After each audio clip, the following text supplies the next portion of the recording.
Hello, everybody. This is Skip Alzheimer. Welcome to the AV Geeks Lunchtime Streaming Show, where we watch old 16mm films. And today is going to be kind of a mix. I was feeling kind of jam handy-ish today. Jam Handy, if you don't know, started this production company in Detroit that really set the stage for promoting giant corporations that made things. So, GM was one of their biggest clients, but they also made things for a variety of different people. And so you'll see today some examples. And we're going to start off with a safe day, which is talking about the safety efforts of multiple companies and also maybe how you can help at home. Enjoy. Industry concerning itself more and more with the safety of the men and women on whom it depends. The records and experiences of many of our industries are becoming increasingly valuable in the formation of standard safety practices that should be made available to all organizations. To encourage this safety thinking of American industry in general, and to encourage American work cells to think and practice safety, this picture is offered.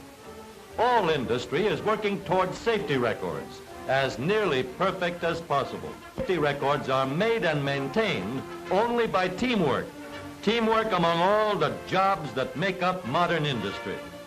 So hats off to the safety engineers, to the plant owners, to the foremen whose united effort and foresight have contributed so much. And hats off to the workmen, to the men themselves, who by their own care and thought for safety have made these outstanding safety records possible. 999 consecutive days without an accident is a record for safety any man may well be proud of. And John Jones can take credit for it. What his job is doesn't concern us. It's how he does it that counts. Whether this particular John Jones happens to be a metal worker, a workman in a chemical plant, an electrician, a carpenter, a railroad man, or an automobile worker, doesn't change the fact that John Jones' job requires thinking, safe thinking, every minute of the day. And the logical place for John Jones to start off his day of safe thinking is right in his own home. For safe thinking is just as important in the home as it is in the factory or out on the highway. That toy wagon, for instance, might trip someone. So John Jones suggests that his son put it in a more out of the way, in a safer place.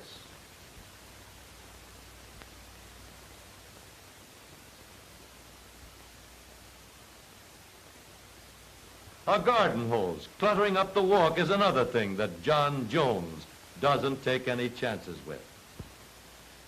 By removing it, he may prevent an accident later on. From the time he leaves the house and steps into his automobile in the morning until he returns home at night, John Jones is under the protection of countless safeguards which modern industry has given him.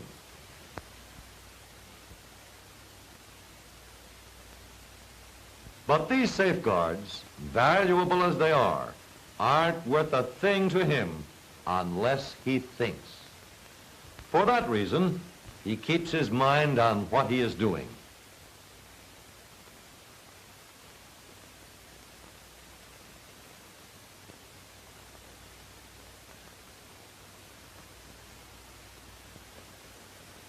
Traffic engineers have set up every possible means of ensuring safety on the highways. Traffic lights, safety crossings have been established to aid the motorist to drive safely. But here again, these safety measures are a protection to John Jones or any other motorist only when he thinks safety. In his motor car, he is completely surrounded by features which have been provided for his safety. He rides completely enclosed in a body made of steel. Observation car visibility, with its wider sight lines, permits him to keep constant watch on traffic conditions all around him. But observation car visibility is a help only when he is watching the road and thinking of what he is doing. Uh-oh, here's a motorist who's in a big hurry. Let's see what John Jones thinks about him. And John Jones can't be blamed for that.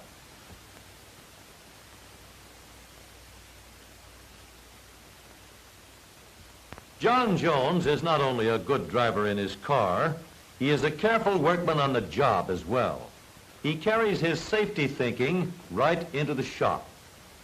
In the factory where he works, and in all the factories, there are many safety devices for the protection of the men. But these safety devices, like those of the modern automobile, are effective only when men think safely and use them. For example, every man knows enough to turn off electrical machinery before trying to repair it. But unlocked switches are too easy for someone else to accidentally turn on. So the careful man, the man who thinks, always ensures his safety by locking the throw-off switch and placing a warning sign in a spot where it can easily be seen. In a paint shop, or wherever flammable materials are used, signs such as this mean just what they say. Lack of attention to rules paves the way for needless hazards. It is not rules and regulations alone that make him a safe workman. He protects himself and others by using common sense all the time. If he doesn't take ordinary care when working with a flaming torch, anything can happen. Thoughtless handling of equipment opens the door to danger, and a second invitation is seldom needed. A safe workman knows that when he's not actually working with the torch, the flame should be turned off. Because he thinks about safety every minute, he eliminates danger to himself as well as others. Perhaps the job is on the factory siding, coupling freight cars together. If he becomes incautious, unmindful of what he is doing, a simple job might become a source of danger. So once again, by taking care, thinking before he moves, he avoids exposing himself to dangers and works in safety.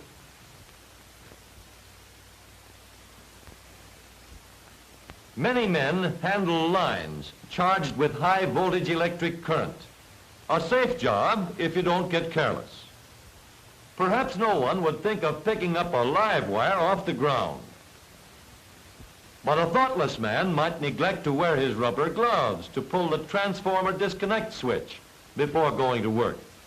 When thinking safely, he doesn't need anyone to tell him that a bolt of lightning lurks in the switch that energizes the broken wire. Insulated gloves are for his protection, and no carelessness on his part stands in the way of safety. Coming in contact with high voltage is a trap for trouble which the safe worker always avoids. Whether working around airplanes or any type of moving machinery on which safety guards aren't practical, more than ordinary caution should always be observed. Handling an airplane can be as safe as mowing the lawn when instruction and training are kept constantly in mind. But one careless step, thoughtlessly made, and safety hangs by the merest thread. The careful worker knows that no one can do his thinking for him, so he does it himself.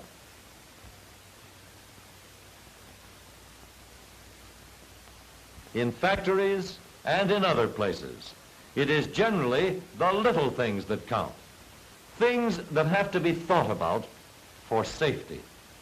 Little things such as failing to keep the aisles in a factory cleared can be the cause of trouble.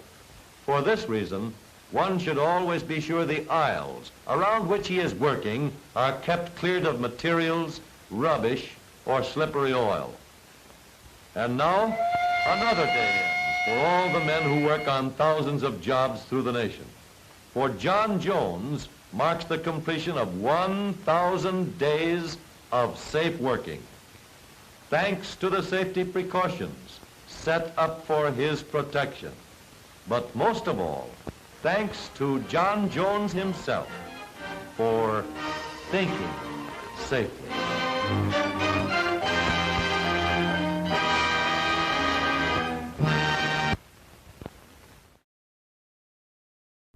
Thank you, John Jones, for your safety record and for you being aware of all of the potential hazards in your life.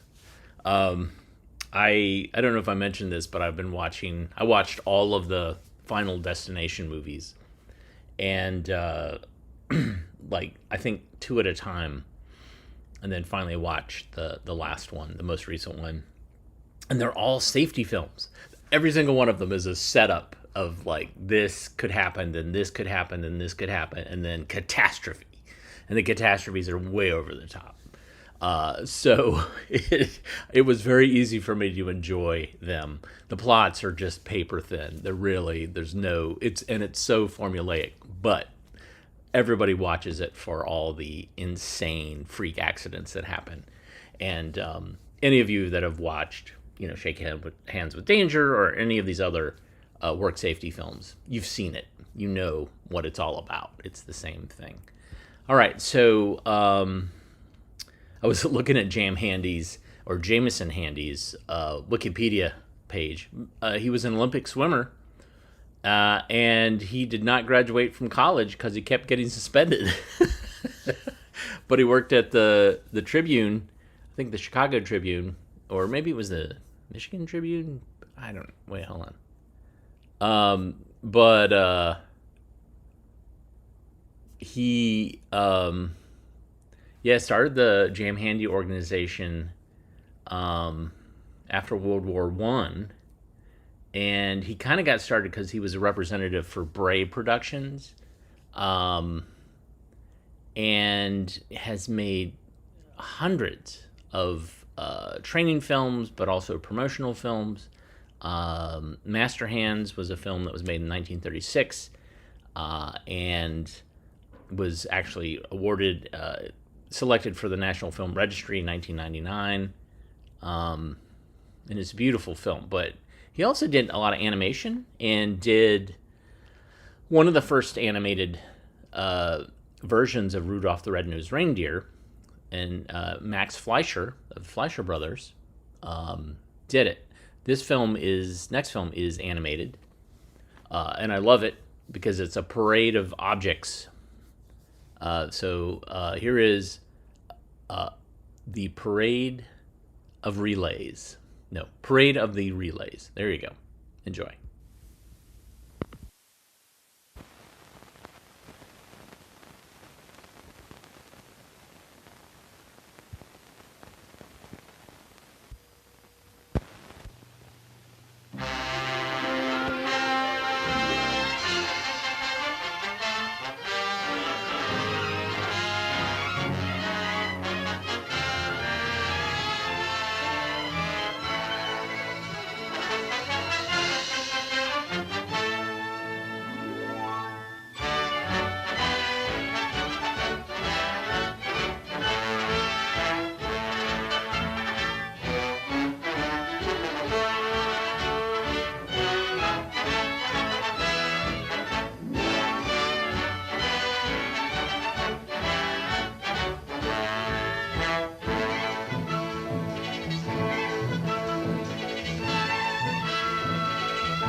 Just a minute, boss.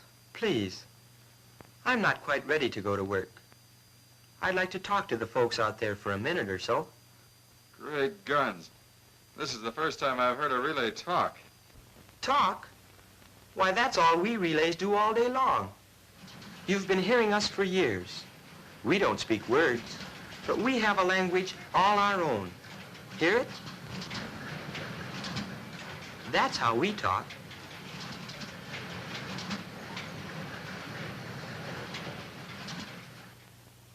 Give me just a few minutes so I can tell the folks about me and my family. Won't you? Please? Well, all right. But only a few minutes, mind you. You've got lots of work to do. Thanks, boss. Folks, do you remember the title you read up front? Switching device. That's me. I'm a sort of electrical switch, somewhat like the light switch in your home. See? Now the electric current is on, and the light burns. Now it's off, and the light goes out, because the switch cut off the flow of electricity. On, off.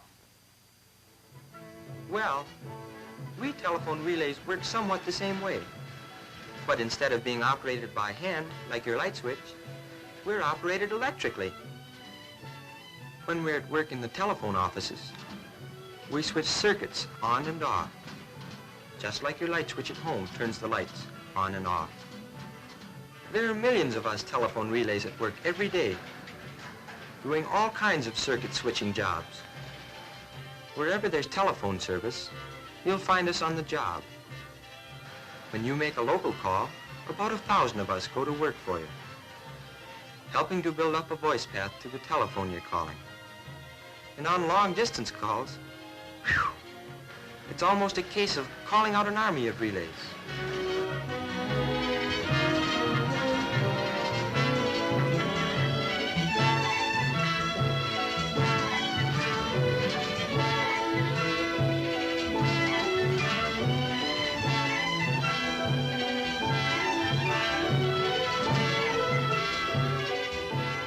Altogether, there are almost 200 million of us relays in service in the Bell system. But we're not all alike, for we have different responsibilities. Our family is divided into many branches. I'd like you to meet some of my brothers, sisters, uncles, aunts, cousins, and what have you.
wish all 200 million of my relay relatives could be here. But I guess you'd rather have them waiting for that next call you make. And now that I'm about ready to start my career, I can't help thinking of my great-grandfather.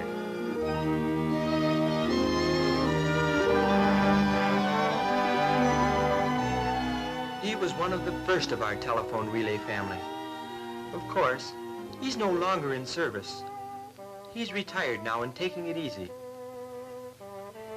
Yes, Sonny, I'm taking it easy and I've earned it. We're not giants. We telephone relays, but we do a giant's job. We're a proud family. And when the time comes that they put you in service, see to it that you keep up our good reputation. I'm proud of the family, too. From the very beginning, from the time it was manufactured and assembled with such care, I knew that I would have an important job to do.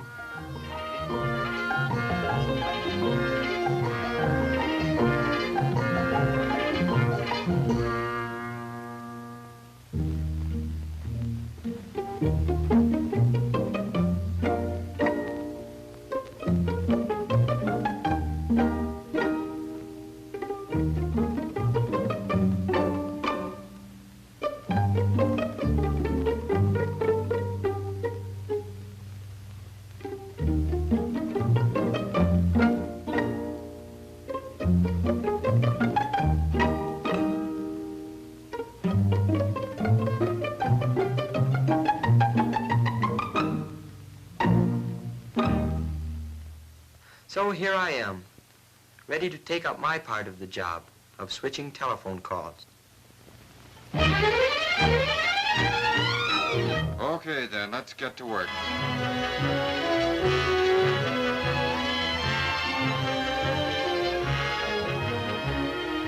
In a few minutes, you'll be a telephone relay, working away with the 200 million relatives you've been talking about. Well, anyway, acting isn't really our job. But getting your telephone calls through, that is our job. So, we'll be serving you.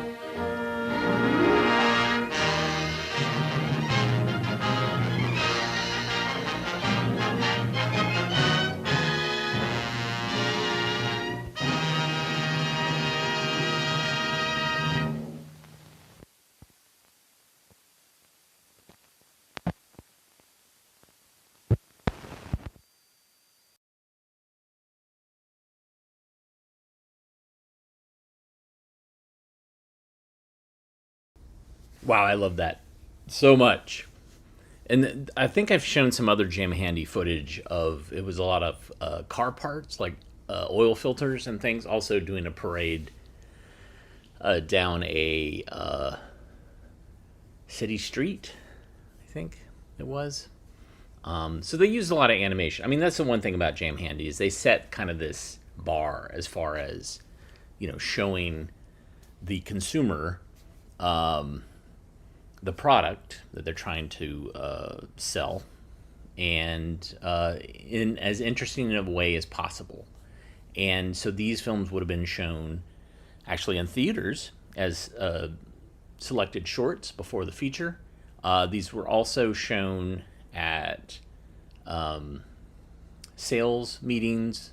The GM films were oftentimes shown to potential customers when a new model was coming out, etc.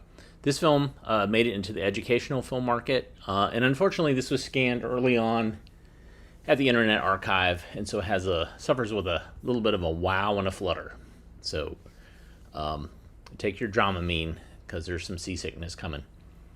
This is Jimmy of the Safety Patrol. Enjoy.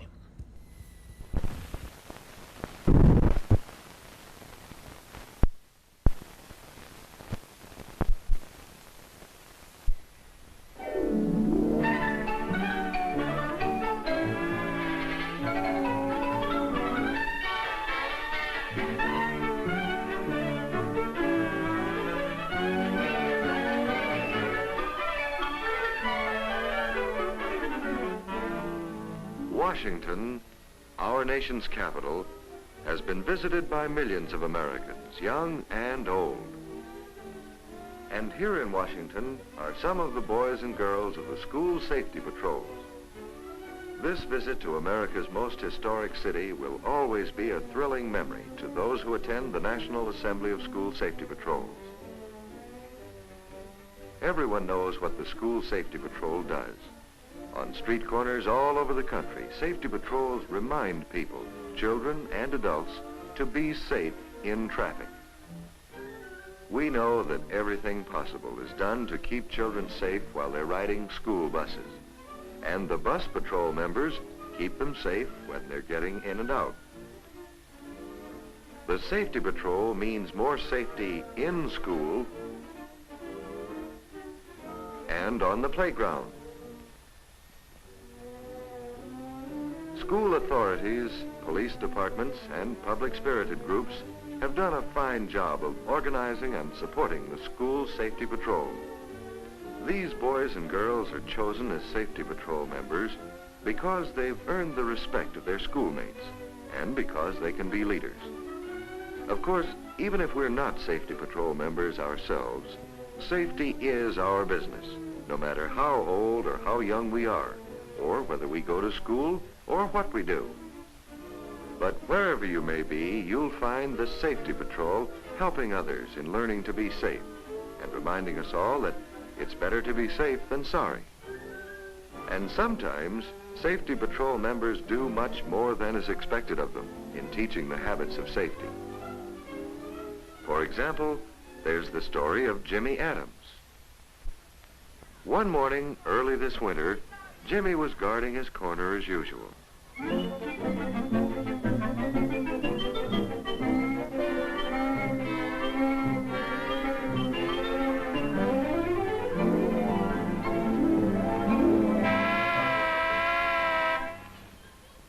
Look, Billy. Would you mind waiting for my go signal before you cross the street? I don't need anyone to tell me what to do. That's just what you do need.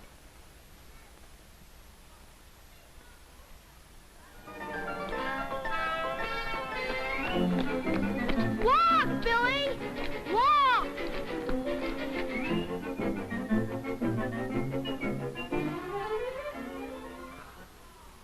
That Billy Jones. Always running.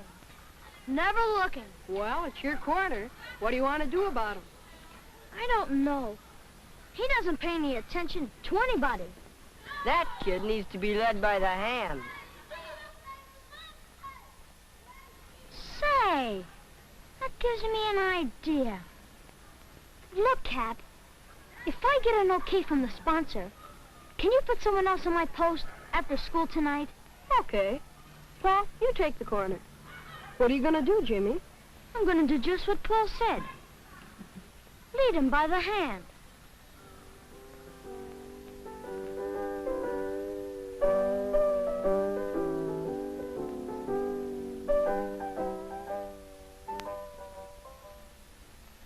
I have a note here from the principal that says Billy Jones has permission to leave school a few minutes early today. You may leave now, Billy. Billy didn't know what it was all about. But Jimmy did. He reminded Billy that Safety Patrol members are not chosen to be bosses, but to help others.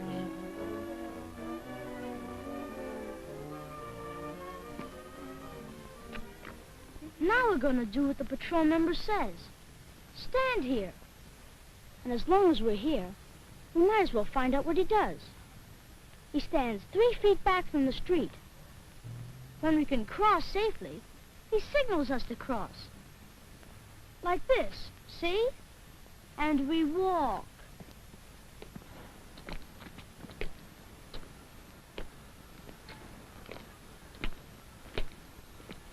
Billy, why don't you get smart? The way you act sets a bad example for all the other kids. Look, there's a boy learning to drive in the high school's driver training car. And Billy, you can bet that the safety rules he's learning while he's driving are easier for him. because he's already learned the safety rules for walking. Jimmy explained the safety rules for pedestrians.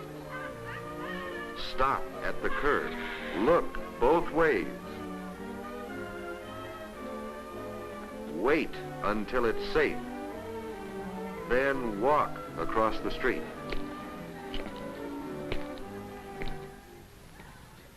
If a car is parked so it blocks the view of traffic, children are to wait on the curb while the patrol member steps into the street. Not more than 3 steps either. There's no patrol member at the corner. We've got to be extra careful about parked cars.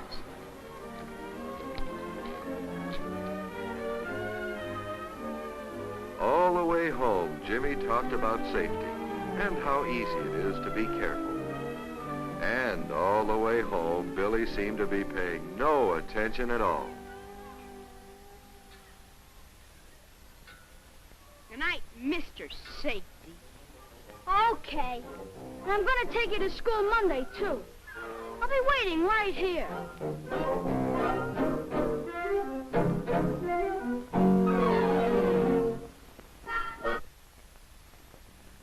And the next day, Saturday, Billy was just as careless as ever about crossing streets. He just wanted to get those groceries home in a hurry so he could spend the rest of the weekend having fun. Hey, Dave, give me that call. Come on, come on.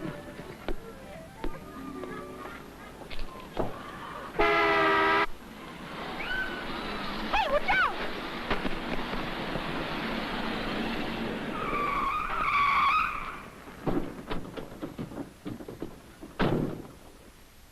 You kids are lucky to be alive. And if it hadn't been for you, son, they might not be alive. Thanks, fella. That was quick thinking. You're a regular Mr. Safety, aren't you? Mr. Safety. Billy had been kidding when he called Jimmy Mr. Safety, but the truck driver wasn't kidding. Suddenly, Billy knew it was no joke about safety being one of the most important rules in life. Hi, Jim. Hi, Bill. I just came to tell you, you don't need to take me to school Monday morning. I'll be there, don't worry. But you don't have to. I don't? Look, Jim, honest, I've learned my lesson about safety. All right, then I won't take you to school. But how about us just walking together? You know, friends. And maybe we could talk about me joining the safety patrol? Okay. Friends. Maybe we can talk about the safety patrol. That's why Jimmy Adams and Billy Jones are good friends. And more important, that's why Billy Jones obeys traffic safety rules and respects the safety patrol members. There are thousands of boys like Jimmy Adams, and thousands of girls too, helping to protect precious lives by giving up some of the time they could be using for fun. You'll find them on duty in rain or snow, sunshine or storm, proud to be doing their job. Okay. Hi, Jim. Hi, Bill. And many more children like Billy, though they may not be patrol members themselves, are doing an important job of setting good examples for their schoolmates.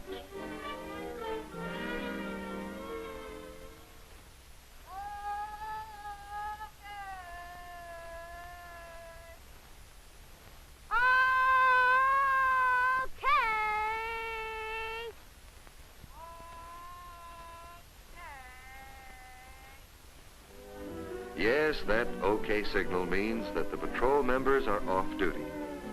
But it also means another job well done. Thousands of jobs well done. But, of course, it isn't all work. Some patrol activities are fun. Picnics, hikes, and camping trips. Baseball games. Special movies for patrol members. And other events planned for them because their work is appreciated. In America, there are more than 500,000 Safety Patrol members. They are proud to represent all of us everywhere who know that safety is everyone's business. And all of us, young and old, can help them represent us even better if we follow their lead and try ourselves to be examples of safety on every street and highway every day of the year.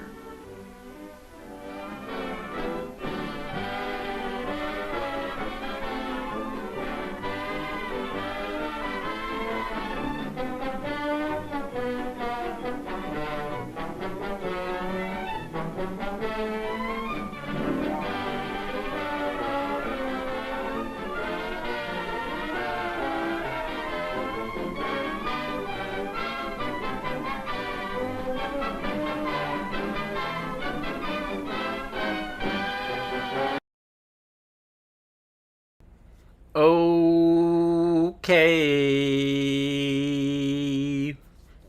Wow. Fascinating. Lot to unpack there. Someone gave me a Safety Patrol kind of like sash that they had found at a yard sale or a thrift store. It's kind of cool. But it's packed up because right now the archive is all packed up and we're trying to get some renovation work done, and so it'll be packed up until hopefully a month from now, and then everything will be back out, and then I can wear that sash prominently. So Jam Handy about the safety in those first couple of films, but really about making the sale. The whole business is about making the sale. And that last film certainly was selling you on the concept of safety to kids, but was really an ad for Chevrolet. This film is also made for General Motors, but this is made for car salesmen in how to seal the deal.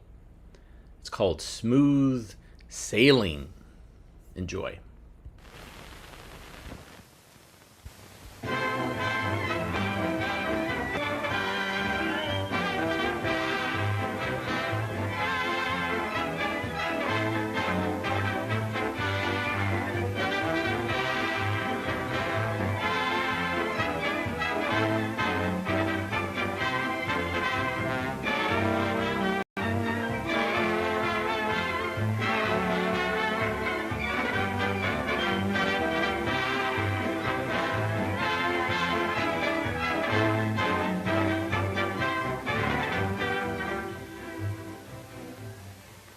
And you'll have to admit that 4 deliveries this month isn't bad, Roberts. Not till you stack them up against 5. That speaks pretty well for my method. Don't you think so, Alan? Yes, that sounds all right. You didn't sell your last prospect. His brother sold him. Hey, wait a minute, Miller. You know that As I was saying, Alan, when I'm talking to a prospect, I do the talking. I let him have everything I've got, and fast. I don't give him a chance to think up any objections. I sell him everything about the car. I cover it from soup to nuts. Right. Maybe you'd like to know how I handled my last prospect, Alan. I certainly would, Miller. I haven't been here as long as either of you fellows, and I'd like to learn all that's good in your methods. Attaboy. Well, listen, As I was saying, Alan, when I was talking to my last prospect, Dr. Slocum, I got him very much interested in the Master Deluxe Coupe. Now, this car will suit your every requirement perfectly, Dr. Slocum. It was practically designed for the kind of driving service you want to give it. Being a doctor, of course, you'll want the maximum in safety. A doctor couldn't afford to be laid up. I think... Now, Chevrolet's perfected hydraulic brakes are the safest brakes on any car today. They combine the smooth, easy application of hydraulic pressure with Chevrolet's time-proved and patented articulated links in the brake shoes. Yes, the turret top body, no draft ventilation, and knee action are all safety features, too. And speaking of knee action, Doctor, it's just the thing for those side roads you have to travel on your rounds. Yes, I know. There just aren't words to describe the riding ease of Chevrolet's knee action. And another thing, Doctor, using your car as often as you do, you've got to be concerned about economy. And even if it weren't for the many other advantages, why, Chevrolet economy alone would make this the car for you. Why, Dr. Slocum, With the gasoline you'd save as compared to your present car, this Chevrolet will pay for itself in 2 years. But what I We'll want make is... you an excellent deal, Doctor. Give you a very liberal trade-in allowance on the car you're driving, and the extra gasoline mileage you'll get on this car will I make suppose you... it might, Don't forget, but Doctor, this is the only complete low-price car on the market today that gives you all those features. Why, you just can't go wrong. Now, Doctor, if you'll just sign here, I'll have this Master Deluxe Coupe fully equipped and ready for you this afternoon. And he was convinced that no modern physician should be without a Master Deluxe Coupe. And I suppose you got the order. Well, no. But it's in the bag. Well, Roberts, how would you have handled the doc? Just the opposite. I'll bet I'd have closed him right on the spot. Yeah, I'll bet you would. Say, you're not trying to tell me I'm wrong, are you? Nope. But your system didn't work on Doc Slocum, and I'll bet mine would. As soon as he turns cold on you, and he probably will, let me know, and I'll go down there and get his order in 20 minutes. Now you're trying to be funny. We're getting off the subject, fellows. I think you made a good point there, Miller, about staying with the prospect. But let's hear Roberts tell us how he'd handle the case. For instance, like the doc. Well, in the first place, I don't do all the talking. I make the prospect talk. Boy, that wouldn't work with my prospects. How do you know when you never give them a chance? Say, listen, wise guy, I can tell you... Come on now, Miller, cut it out. I want to hear Roberts' system. Quit interrupting him. Go ahead, Roberts. Okay. The first thing I do is let them voice their objections. And as fast as they set them up, I knock them over. It doesn't take long for me to show them they don't know what they're talking about. And they can't question my arguments, because after all, we're in the business and should know what we're talking about. You could have sold the doc if you'd used the same system I did last week with Walker the jeweler. I called at Walker's store. How do you do, Mr. Walker? I've come to see if you're ready to take delivery of that new sedan you looked at last week. No, not exactly. I don't know. You see, I've been looking at some of the other makes and... Now, Mr. Walker, don't tell me that an intelligent man like you can't see the advantages Chevrolet has over any other car in the low-price class. Well, I'm not so sure. Why, Mr. Walker, this is the only complete low-price car with all these features of comfort and safety. First, knee action. Now, that one feature alone is... Well, I don't know about knee action. One of your competitors down the street says that it isn't safe. He says that it folds up sometimes when you're going around a curve. And I'd hate to think what would happen in a case like that. What? Folds up on curves? Why, that's the silliest thing I ever heard of. Folds up on a curve. Wait till I tell the rest of the fellas about that one. Will they laugh? Well, it wouldn't be so funny to me if they folded. They won't. Listen, some competitor of ours is just sore because his car hasn't got knee action. Why, I can knock that argument into a cocked hat in a jiffy. Just answer me this. Have you ever heard of one folding up, have you? Of course you haven't. Well, I don't know as I ever heard of one, but that doesn't mean it can't. There are over 2 million Chevrolet knee-action cars on the road today, and none has ever folded up yet. It's just a crazy sales talk. Why, we ought to sue whoever said that. Oh, of course, I wouldn't want to be quoted. Okay, Mr. Walker. But you'll admit that knee action gives you a smoother and better ride, won't you? Yes, I admit your car does ride nicely. All right. Then we'll put down $25 right here as what knee action is worth to you on your car. Well, if I could be sure it's safe. But I proved conclusively that it is safe, Mr. Walker. So we'll say $25, and that's putting it low. Now, here's Chevrolet's perfected hydraulic brakes. As fine a set of brakes as you can find on an automobile. They're worth at least $20 to you. Turret top. That's worth at least $20 to you in safety. And then there's true shockless steering. What do you mean, true shockless steering? Why, Mr. Walker, you don't mean to tell me you never heard of Chevrolet's true shockless steering.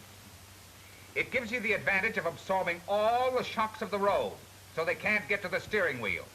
Now, you gotta admit in that case that true shockless steering is important to have on your car. Well, that's what you say. There's no argument about it. I'll put right in here, $15 for true shockless steering. And that safety feature in case of a blowout makes it worth a lot more than that to you just to know you have it. Now, look here, Mr. Walker. I'll just add the cash value on these first 4 figures. And mind you, there are a lot more. But take just these first 4, a total of $80 right there. Now, do you see how much more you get when you buy a Chevrolet?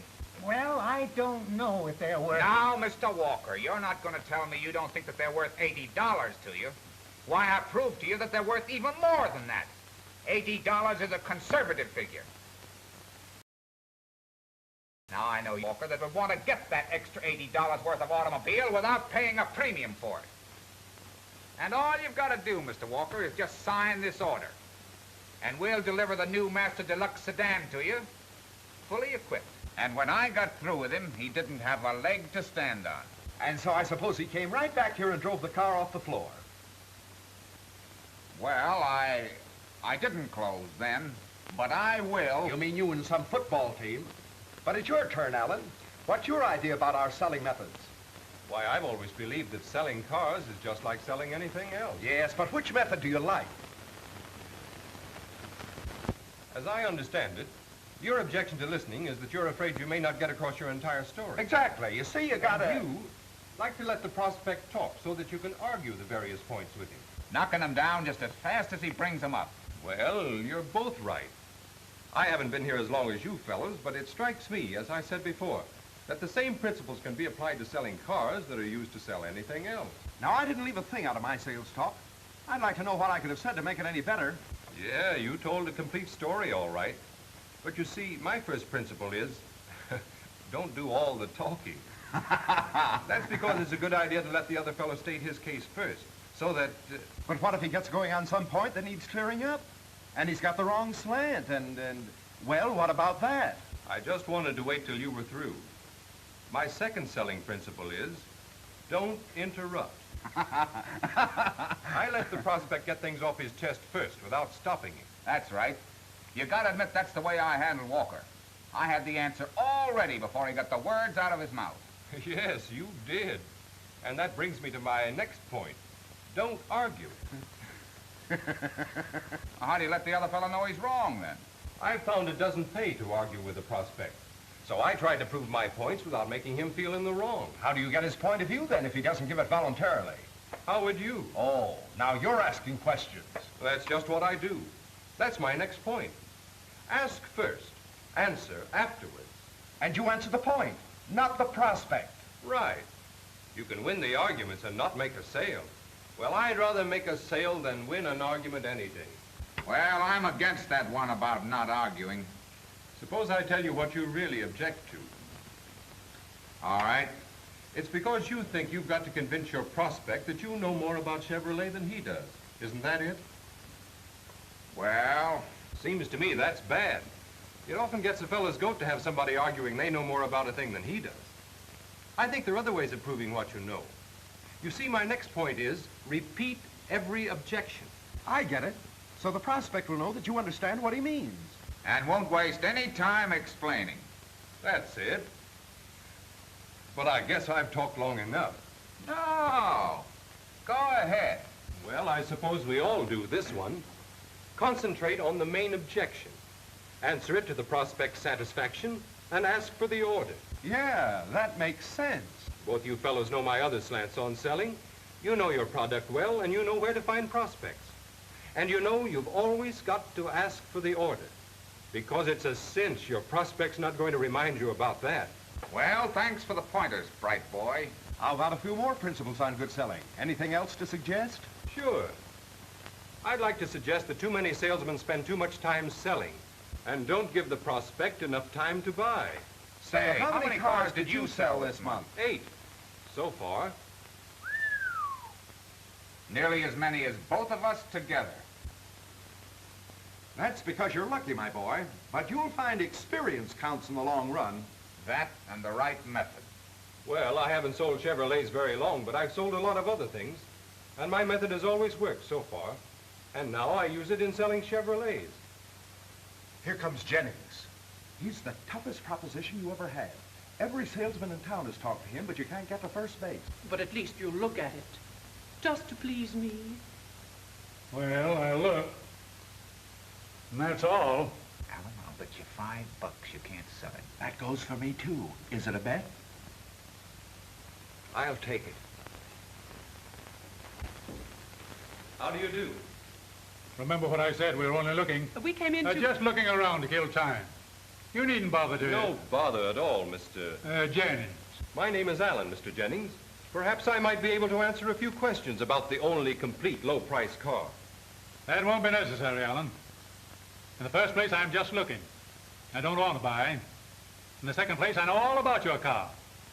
I know how everything works. I've had a ride. I know how much it costs and anything else you can tell me. Well, I'm glad to hear that, Mr. Jennings. Then you know what a fine car this is. Well, I'm not so sure about that. Well, perhaps you feel that way, Mr. Jennings, because you're so particular.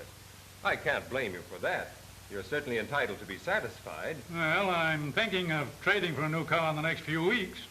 Maybe. But I'm sure it won't be for one of these.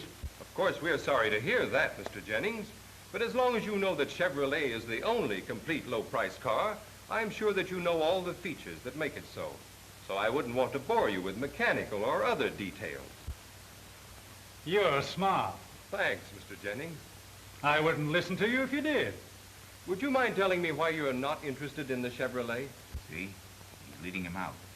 Giving him a chance to get his objections off his chest. Well, frankly, it'll cost me less to buy another car. And I figure I'd be getting just as good a deal.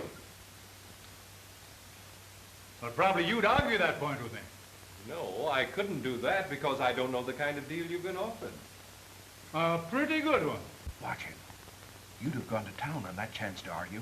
Let me be sure I understand you, Mr. Jennings. You've received a higher appraisal on your car from another dealer, and so you feel that you'd have to pay more for a Chevrolet. Is that right? You hit it right on the head. Not bad. Repeating the objection in detail shows he understands it. Would it be asking too much for you to tell me how much the difference is? Well, as a matter of fact, I haven't had an offer from you. But I know you wouldn't give me as much as I was offered down the street. I'm sure of that. I'm sure if we could get together on a figure for your car that you'd buy a Chevrolet. Isn't that right? Well, If you'll let me have the keys to your car, we'll have it appraised just to see how we compare. Okay. Go ahead. I'll get a lot of pleasure out of proving you belong. They're standing right in front of your lot next door. License number M654. Thanks. Mr. Harrison, he'll get us an appraisal. Would you mind looking at Mr. Jennings' car? It's parked in front of the lot. License number M654. No, I'd be glad to. I know you've ridden in our car, but while we're waiting, I'd like to take you and Mrs. Jennings for a ride with me. Yes, I know, but... Please, let's go. It won't take long, will it? We'll only be gone about 20 minutes. Here they come. I'll bet Alan hasn't gotten to first base. Yes, it was a nice ride, but I had a nice ride in the other car, too. Here's the appraisal of Mr. Jennings' car. Thank you. Now, if you'll just step into this office, Mr. and Mrs. Jennings, we'll figure out this deal.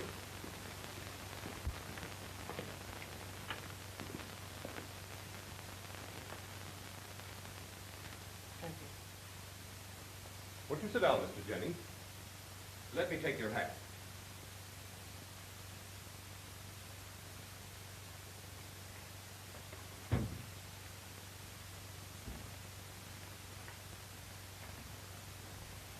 I have a hunch I'm going to get a kick out of proving how right I was about you being law. How much is the appraisal?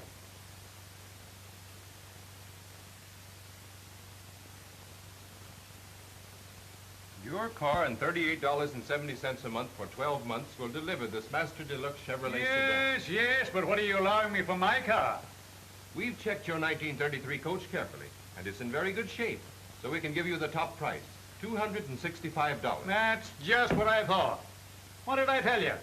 I knew you'd be low. I've been offered $290 right down the street. I'll have to admit you were right, Mr. Jennings. I told you so. That means that I would have to lay out $25 more on this car than the other one. And there's no sense in that. Come on, let's get going. Well, maybe you're right, Mr. Jennings, but I'd like you to see a little card we have here, which we call the check-it chart. Is this a high-pressure sales story? Not at all. We think it's rather interesting. And since you already know the features of our car, I thought you might like to see it. What do you call it? Check-it? That's right. Here we have knee action. Now, you know all about knee action, so I'm sure you could write in here an estimate of what it would be worth to have it on your car. Oh, I don't know as it would be worth anything to me. You don't like knee action? Oh, I haven't got anything against it. Does make a car ride pretty nice. But the cars without it still ride good enough for me. But what about the safety feature? What safety feature? Well, of course, Mr. Jennings, knee action was designed primarily to provide a more comfortable and smoother ride. But it's also a big safety feature, especially at high speeds. How do you figure? It protects your car from swerving off the highway in case of a blowout. Never heard of that one before. Well, on the first shock of a blowout, the knee action takes up most of the first impact and lets that side of the car down easily, instead of dropping it suddenly. And then, too, because the steering gear is connected with the knee instead of the wheel, the shock can't get to the steering wheel and jerk it out of the driver's hand. The sudden jerk that occurs with most cars is what throws them off the road. I see. Wouldn't you think that, in addition to the riding comfort of knee action, this safety feature has a cash value to a car owner? Yeah, I would think so. Well, how much would you say it would be worth? Oh, I don't know. You have it on your car. What do you think? Well, of course, I wouldn't want to make an estimate for you, but would you consider it worth $20? Well, that sounds fair enough. Especially when you consider the safety feature. He sure knows how to guide his prospect with the check-it chart and stick on the main objection. I'll say. Then I'll cut that figure in two and put down $10 for knee action. I wouldn't want you to think it was too high. Oh, it's worth that. Fine, then we agree perfectly. Now the next item is the solid steel turret top. We're gonna have smooth sailing, like a ship at sea we'll merrily breeze along. We're bound to have smooth sailing, where the breeze may blow, we'll merrily roll along. Never mind about the weather, let it rain or let it shine. Anytime that we're together, it's $1 to a dime. We're gonna have smooth sailing, on a happy time we'll merrily ride along.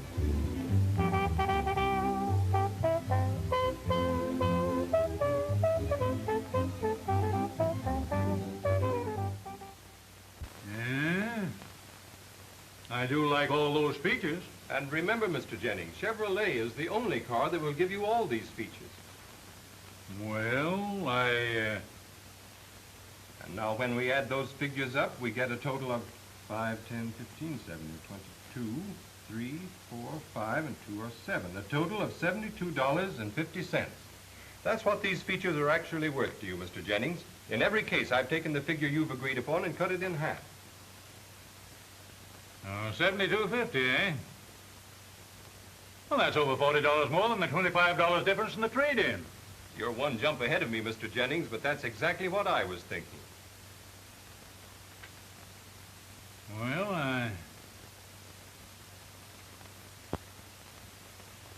I don't know. Well, Mr. Jennings, I can't give you any selling arguments about our car that you don't already know. But that $72.50 looks to me quite a bit bigger than the $25. I know that I personally wouldn't want to be without a single one of those features.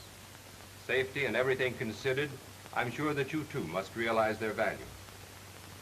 If you'll just sign this order now and tell me when you want delivery, I'll try to have your new Chevrolet ready for you at that time.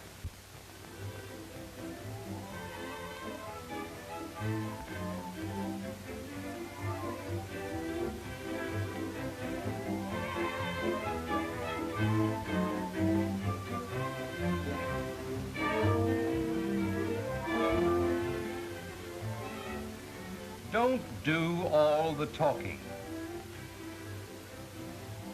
Don't interrupt. Don't argue.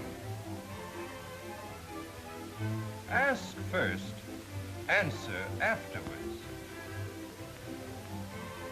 Repeat every objection.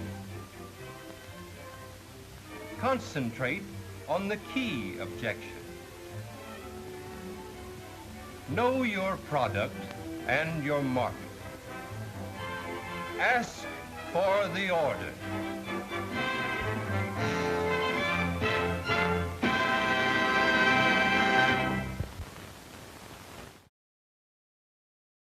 Smooth sailing, smooth sailing. I love it. All right, one last one. I know we're running over, but enjoy.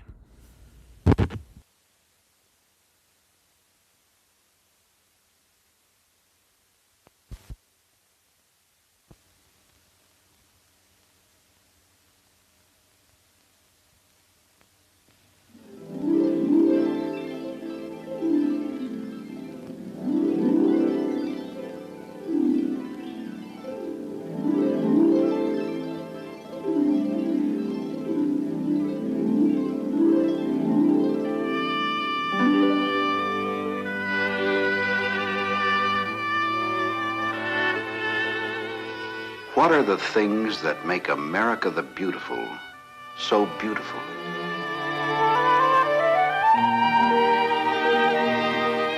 It depends on whose eyes are doing the viewing.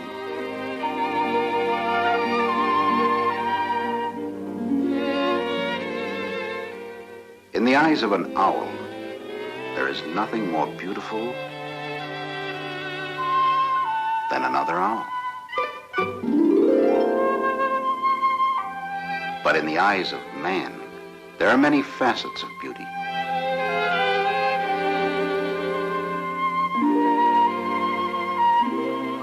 Some find beauty in the works of art. Others discover it in the varied wonders of nature, spectaculars in living color and form.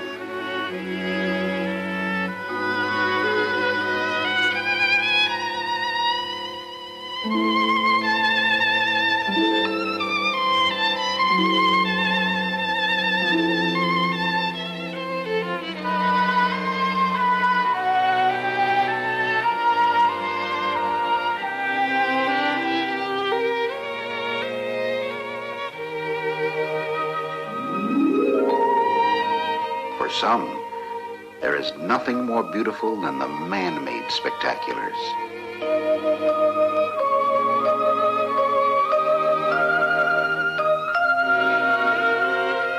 Or the symmetry of the functional design of objects for everyday living. Or the unlimited combinations of beauty in the abstract.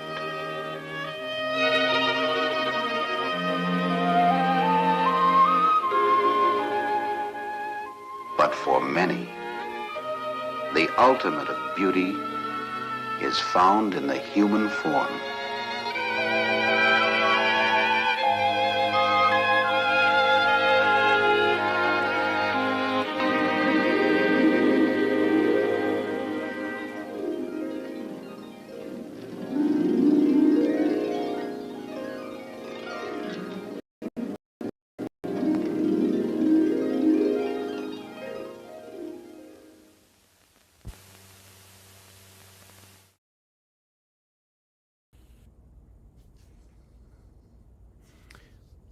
Yeah. What was the point of that? I love it. I kind of watched a little bit of it at the beginning. I was like, oh, okay, yeah. Kind of patriotic at the beginning.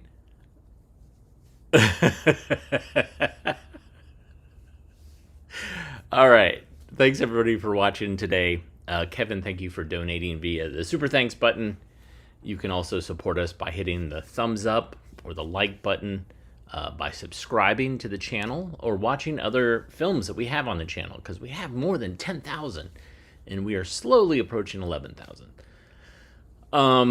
You can also come back tomorrow and watch and invite your friends. Very much appreciate all your comments and you watching today.